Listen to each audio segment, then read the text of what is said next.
Díomh agus is mis Katie agus fáilte chuig Cártaí le Katie. Agus iniu háim chun cúpla seft agus cúpla clás úsáidimse agus a denna Cártaí ar scoil a bhúna díomh. Tá cólacht Cártaí a gomsa ar bhanam Caird Craft agus thosig mis a denmh Cártaí na blian de fada ó him ribh hosma múna. Tis nach rah mór an Cártaí le Gaeilge níor bhain Cártaí le Gaeilge.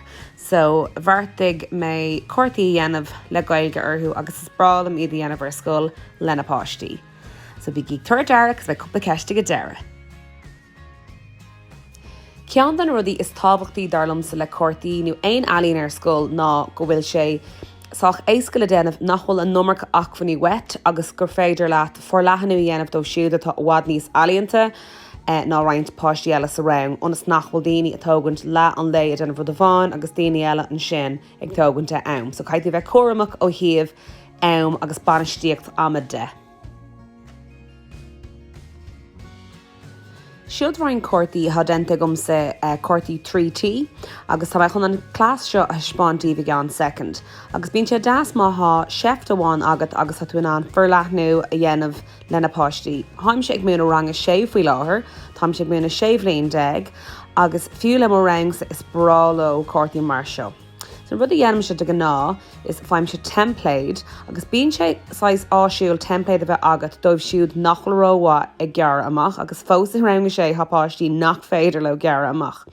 So seo roinnt cárta date atá gearrtha amach, so má ranning tú hart fá sé nó seachín le dahanana difriúla, dar nóid don bábal beag don farsneachta bheith bán a gceist, so is féidir sin dhéanamh ar dús. Ceart go leor, nuair tháinig cearcail gearrtha amach is féidir leat iad a fille i leath sa leor. Agus is féidir é seo a dhéanamh le aon crut siméidretha. Is féidir é dhéanamh le cearcail darnóí, is féidir é dhéanamh le críthe le lá le Valentín, détá crán nulach dhéanamh, agus na páistí thain a hagan sús le na smaointe agus darnóí bíonn siméidreacht denta a gut sa bhata. So bíonn sé rólas acu agus bíonn sé dastóibh hain teach sús le cruthan agsúla agus feiscint cad ibrion cad nach ibrion. So tá siad sanna déanamh an sais obair iad hain.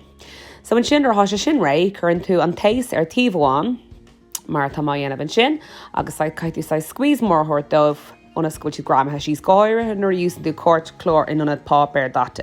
Bhíonn sé bhád níos tíbhe. So chuann tú idir fad le chéile mar sin, tágann tú tamlín beag agus an sin nuair osclaíonn tú amach é be cru áling a gut.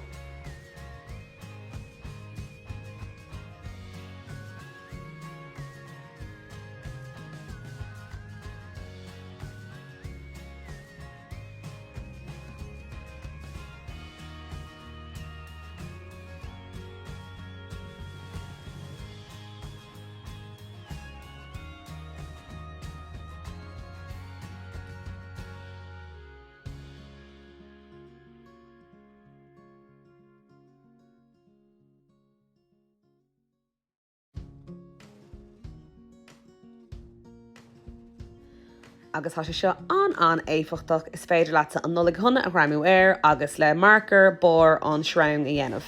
Cho siimplí le sin.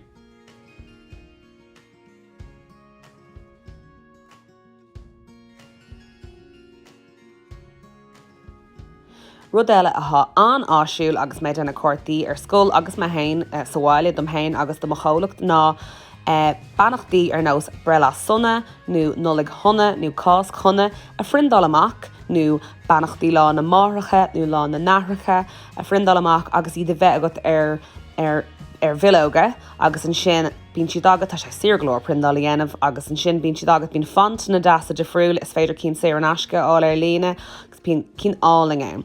An sin gearm timpplair agus denam just coolra a choréir. Agus rud a spámis mar rang le daoine agus bhí ar gafa rud a cinint có siimplí gan bells and whistles mar gléim modéir ná coolú dhéanamh, so táim sé chur an nulaigh honna síos ar fís pápar glas. An sin gearr timpplair sin go das chorm, ní leir trílór úsáid just úsáidann siad nasúla. Agus an sin é sin a chur ar chúlar eile chomá. Agus is féidir an fróisé seo a dhéanamh faoi thó, faoi thrí, agus breanaí sé deas a rís chuann sé sais léirs isteach ar a gcárta Bíonn sé das ní rudí cosach a gceist tá pápéir ngach seomaranga, gus bíonn sé an éfachtach agus is féidir é a chur a dul thar imime an chóirte, nu isteach lór. So just meastan sé gomraíonn sé go das agus bíonn sé sais profisiúnta is brala na páisiún ar thugann tú amach dó a bhí d harmse. Seo cean eile le brela sunna, agus just mar óla Steve, just nud beag. In námantí deir daoine brela honna, agus canamó é, ach nuair scrítar é tuisgur go bhfuil si buinscannach, it's brela sunna. Nó le chuna, cás chuna, tuisgur bhfuil der firinscannach, ach le haid brela is tá sé buinscannach sa deirtar brela sunna agus scrítar é I gcónaí, so just déananig cínte gohfuil sé sinna gcearta goibh.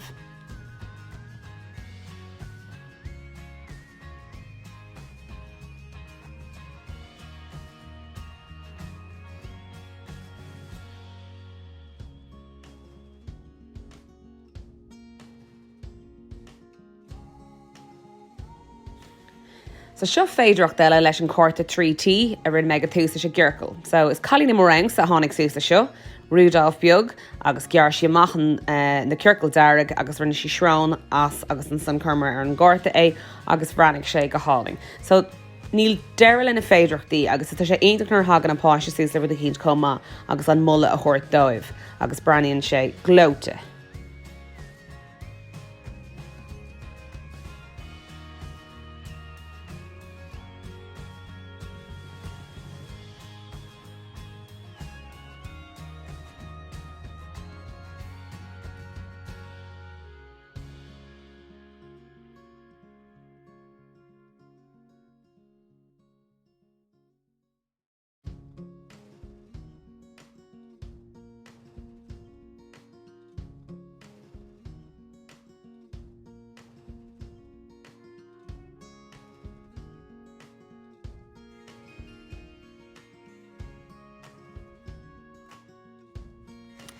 Technique eile úsáidm se an tám ar fad agus thosaigh mé a dhéana seo blianta fad ó hen ní rah aon rud agam óna siúpaí ealaíonna ní rah pápéir agus téiste gom Somália agus thosaigh mé a déanamh sracha. So tá technique go háling agus is féidir leat tám sé úsáid bán sa chá seach an Cárta Valentín beag go hispáintíh agus féidir leat dahanna na héireann le haid lá le pádric nó détá dahanna das geala le haid an háisc agus srachan tú an fápéir agus an sin currently sí sé le téis agus bíon an cuma áling an bíon sais bíon igach das ar go deire agus braíonn sé anías. So caiith tú cín tú go bhfuil an téis agat ar an bápéir agus an sin gramíonn tú sí sé. Bíonn sé das roiint rudí a chur an order ar sin ar nós má knapi agat nó bíon rudí beaga th timppel, bíon sequence beaga an amtí sa seomí range, just rudí beaga chur ar bór ach braíonn sé das. Dúsáid mise an technique spá mé díobh níos luúithe leis an crí agus rinne me crí 3T agus grama mé ar bhór le Cárta Valentín. So it's an technique cean an céine agus ag ddridim a dro mí feabhra má háú hééis an technique seo dhéana lo beidir mí meán fóver nu i ddridim a dro na nulag. Bééis sé acab agus is féidir le a rudí héin a chur leis ach an sracha braíonn sé an éfachtach.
Tá nuair féidirchtaí darlumsa le a bheith ag achúsáil agus gúsáid rudí an baile, Tá mu den nán inis agus ní malin ar a bheith a churúdaí a mú. So siúr de cínt an éasca agus an bhunúsach. Agus an rud faoi seo ná, is bralam sa fear gan na páistí, stifa hortaisteach í tain, beidir pápar data nó pápar ó na breléhananta nó péir a agus máile, nó just bailúchána bheith a go seo mar range, agus an sin ní bhíon aonúd mar a chéile, braíon rud gach agus alíonn gach duine anna dhéofriúla go deire. So seo just rud éis go just bunóg beag atá má dhéanamh, a rís just technící beaga ag úsad pápéir agus tééis anna himplaí agus táim si just déanamh na línta beaga ar a gás don bunóg agus an sin ag úsáid pápéir brethe go tháinig mé ar tá be déanamh bór don cága. Tá sé bunúsach agus deas agus bíonn sé just go deas in order ar chóirta le do brelá sunna atá denta go tanna féin.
Rud cinn teile a das siimplí ná bruntanis beaga dhéanamh, le brethla nó le nullag agus bíonn sé das a ríis ní wet ach pápéir agus do sisúr agus an tééis.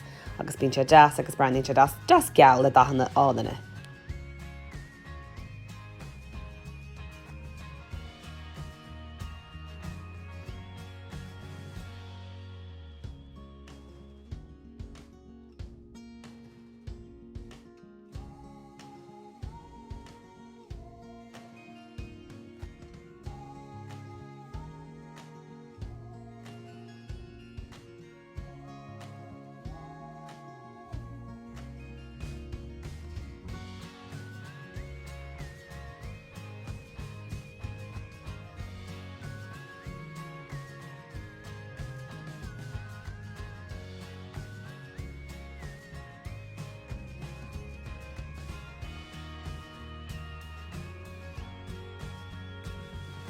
So inis tám se chun cuairta beag de lá na marcha ispáintíh le bláhanna dasa beaga 3T. Na déta seo úsad mar chóirta bhreithe nó aonúd agus tá si das. Agus nód beag faoi lá na marcha. Just bí cínta agus túiste rang go bhfuil coolra na páistí arólas agat agus go ddigann tú beidir go duine cínt agus tá máthair cailte nó níl an máthair Somália go bhfuil sin náis cínt eile nó go na tuismáirí scartha.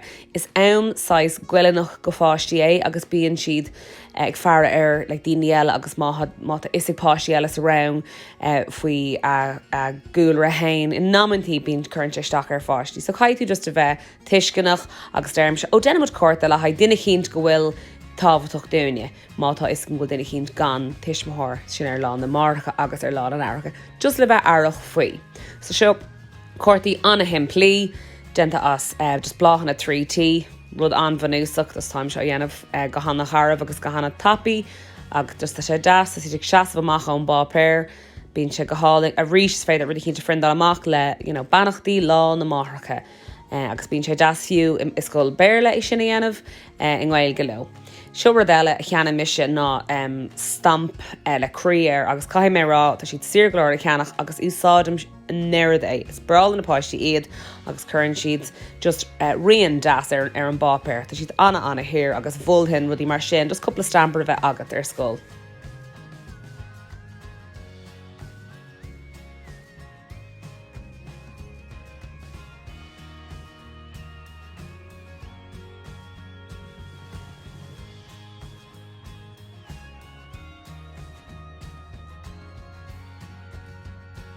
Ceirlóir mar dúirt mé libh tá cólacht Cártaí agamsa céir @caird craft ar Instagram agus heil ar Facebook chuma.